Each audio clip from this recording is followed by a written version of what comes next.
about to experience the scariest moment of his life. Oh, funny how to do this, bro.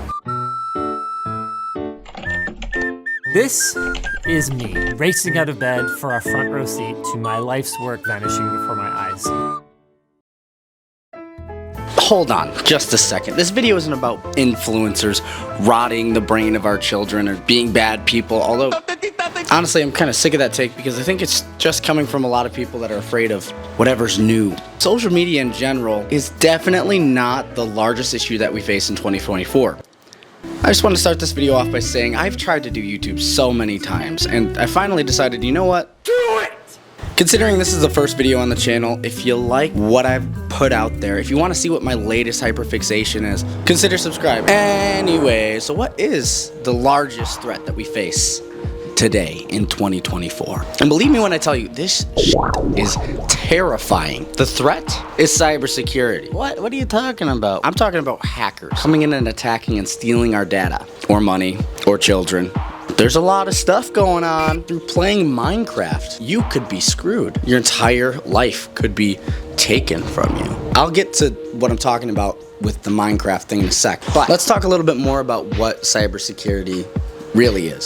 So cybersecurity basically means keeping yourself safe on the internet, whether it's through a VPN, through anti-malware service, through just basic internet hygiene. You can be pretty safe from a lot of different scams that are out there on the internet. Cybersecurity is also cool because if you know enough about computer programming and hacking, you can get paid by massive corporations like Google and Apple and to come in and try to hack into their cars, into their networks, and steal their data, and then show them, hey, here's the vulnerability.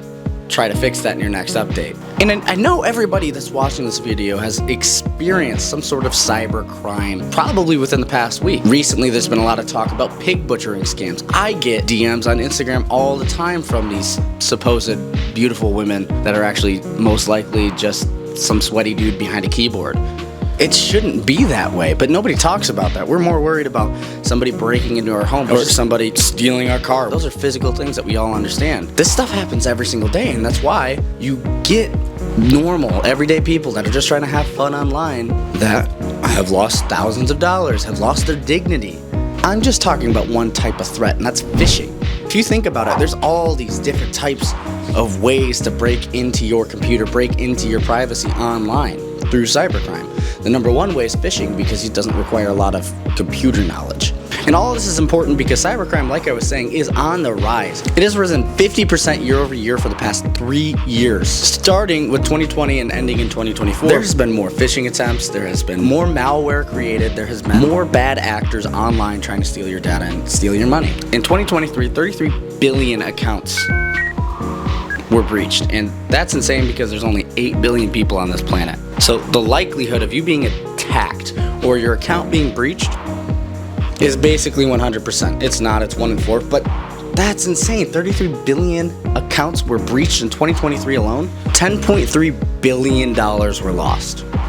Just gone. So 25% of the United States is affected yearly, whether it's by phishing, malware, or whatever. But as I was saying earlier in the video, every single person has been touched by a phishing attempt, by somebody attempting to download malware into the system.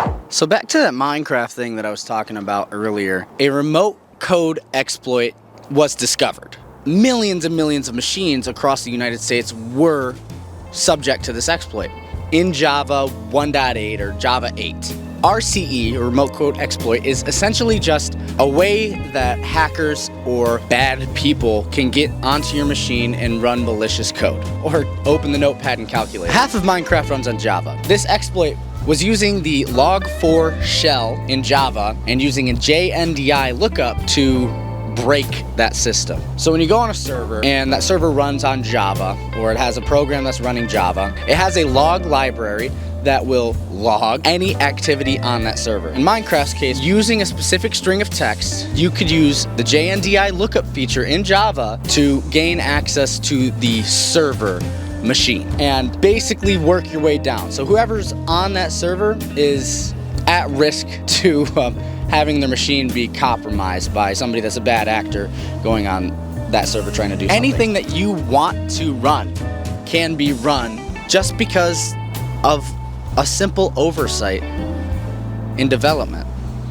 many accounts were lost, computers were damaged, held for ransom, and just kind of screwed over because of a simple thing that you couldn't avoid if you were just trying to have fun and playing a game. The best way to stay safe online is to stay informed about different tactics that people are using to gain access to your system, to your data, to your money. Cybercrime is the largest issue, the scariest thing that we're facing in 2024, and it's not something that people have thought about nearly enough. When you're online, act as though somebody is watching you, like Santa Claus or your parents, because you never know who's creeping over your shoulder.